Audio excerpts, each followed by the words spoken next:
David Bardin me demande Salut Pierrot, penses-tu que l'OM fera un recrutement permettant de jouer les troubles faits en Ligue des Champions? Merci.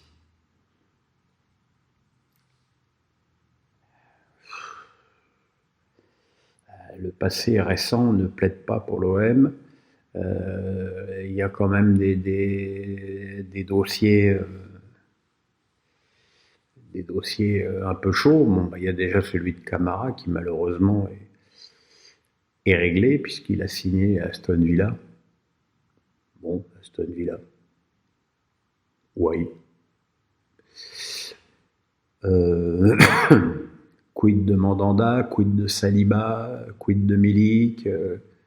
Voilà, il y a d'abord, avant de penser à renforcer l'équipe, faut penser à conserver les joueurs qui ont brillé cette saison. J'ai plutôt envie de faire confiance à Pablo Longoria qui a fait un super boulot de recrutement l'année dernière et qui il a fait un gros investissement avec Gerson qui à l'arrivée s'avère être une très bonne pioche alors que c'était pas évident au début de la saison.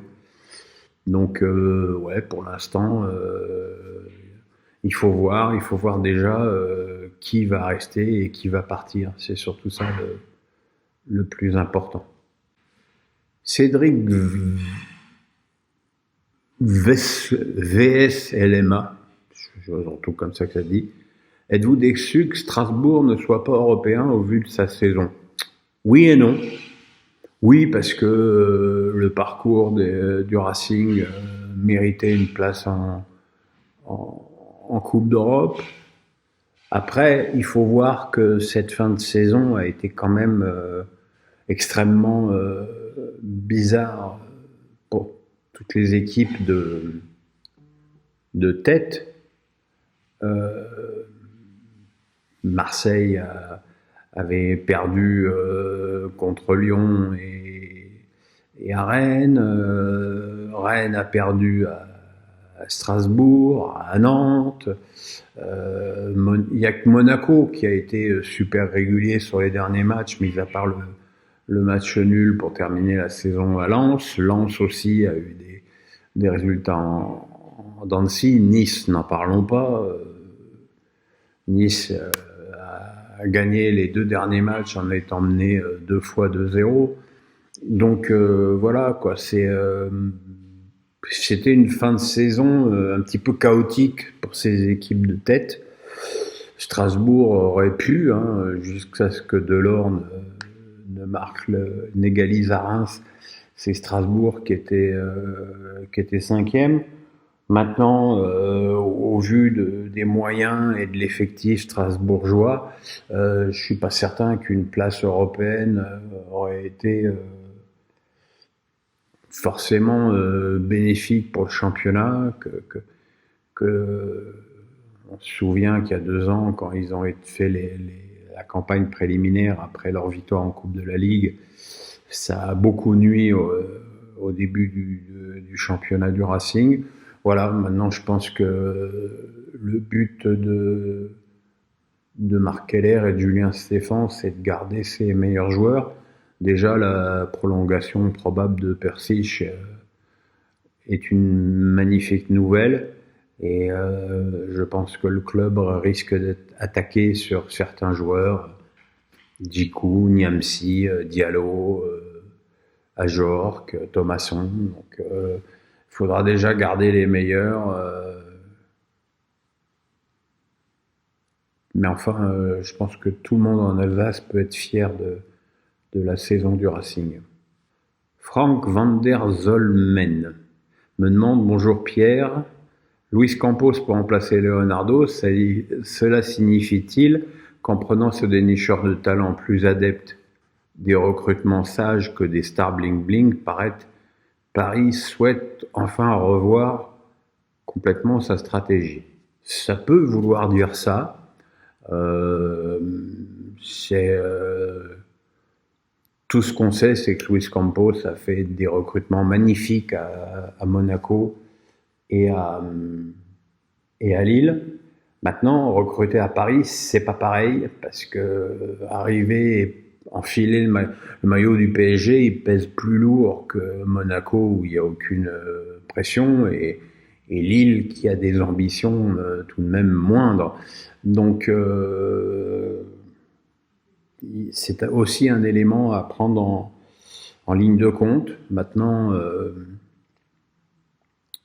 on peut penser que Luis Campos a des noms en tête. Je pense qu'il doit vouloir certainement très fort faire Tchouaméni. Sauf que malheureusement pour Paris, le club part avec du retard. Mais bon, on ne sait jamais. Je pense qu'ils vont se battre jusqu'au bout. Voilà, moi pour remplacer Di Maria, j'adorerais que le PSG fasse Rafinha de Leeds, et l'ancien de Rennes, qui est un joueur magnifique. Et, mais c'est plutôt une bonne nouvelle, ouais.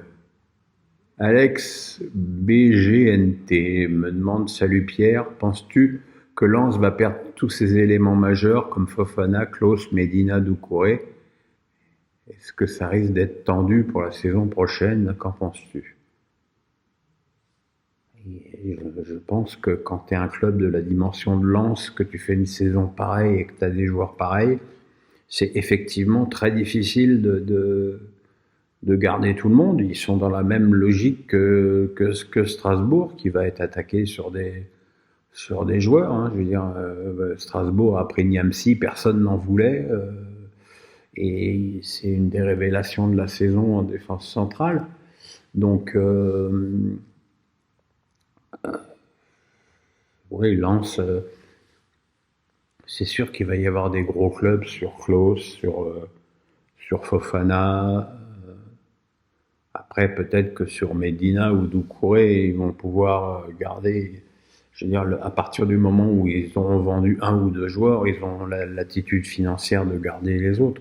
C'est un petit peu comme ça que ça se passe. Il faut lâcher au moins un gros joueur pour être financièrement tranquille et surtout pouvoir proposer des choses plus solides aux autres joueurs qui sont concurrencés. Et enfin, David Luchard me dit: pour choisir Aston Villa, ne penses-tu pas, Pierrot, que finalement Camara aurait pu rester à l'OM? Bah, financièrement, non. Je sais pas. Je pense que Camara double minimum son salaire en allant à Aston Villa, qui est pas un si mauvais club que ça d'ailleurs. Maintenant, entraîné par Steven Gerrard quand même. Donc voilà. En même temps, Aston Villa, c'est ce qu'on appelle un club tremplin. Tu vas là, tu fais un an, t'es bon, tu signes dans un grand club anglais l'année d'après. C'est, je pense, le plan de carrière de Camara, qui a fait une super saison, qui a été vraiment très très fort, que ce soit au milieu ou en attaque, ou en défense, pardon. Après, voilà, c'est un choix, je pense que c'est un choix tremplin, comme d'autres joueurs en ont fait, comme par exemple Rafinha, dont je viens de parler dans la question d'avant, a fait, et qui a fait 1 an, 2 ans presque à Leeds, et qui aujourd'hui est demandé par le Barça. Donc voilà. Donc, le calcul, il est certainement comme ça qu'il faut le faire. Mais c'est une grosse perte pour l'OM, c'est sûr. C'est une grosse perte. Il faudrait pas que je pense que du coup le fait de conserver Saliba devient presque vital.